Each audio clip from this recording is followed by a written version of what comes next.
मला नेमकं सांगा की नेमकी घटना काय घडली काय? आमची घटना, आम्ही राशन आणायला आलो, राशन घेतलं आणि माझी मुलगी रिक्षा पाहायला लागली. तिकून येताच कुत्रा आलं. कुत्रा येताच लगेच पळपळ आलं आणि त्यानं डसलं. ते पिसाळलेलं होतं. कसं होतं आम्हाला काही माहिती नाही, पण आमच्या दोघ्या मायलेकीला भयंकर त्यांना जखमी करून सोडलं. काय ना तुमच्या मुलीचं? शीतल विंचा.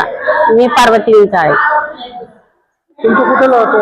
माझ्या हाताला चावलेले आहे, तिच्या नाकाला चावलेले आहे. आम्हाला भक्कम जखम झालेली आहे.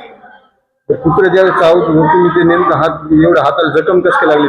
आमच्या हाताला मी तिला चावत होता म्हणून हाताला जायना म्हणून मी तिच्या तोंडात हात घालून त्या कुत्रीला ओढायचे प्रयत्न केले. मग तिने माझा हात धरला, तिला सोडलं आणि मला धरलं. दवाखान्यात काय म्हणतात? दवाखान्यात ऍडमिट करणार आहेत ते. इंजेक्शन दे, जेवण करा म्हणे.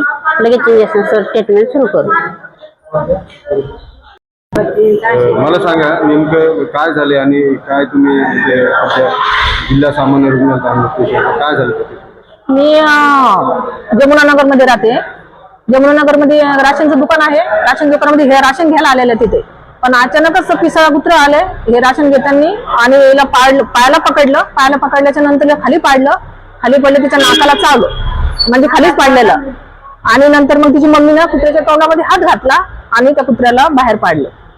मग सगळे आम्ही आवाज येऊ लागला म्हणजे आम्ही गेलो, पण आम्ही मारायचे प्रयत्न केले त्यांना, पण तो कुत्रा पळून गेला. पळून गेल्याच्या नंतर मी तात्काळ यांना ऑटो बोलवली आणि ऑटो मध्ये याला बसून सिव्हिल मध्ये पाठवलं. आता कशी प्रकृती? आता ठीक आहे. आता इंजेक्शन चालू आहे. तिला इंजेक्शन वगैरे ऍडमिट करणार आहे. 7-8 टाके पडतात तिला. काय नाव तुमचं? ममता लक्ष्मण काईंदे.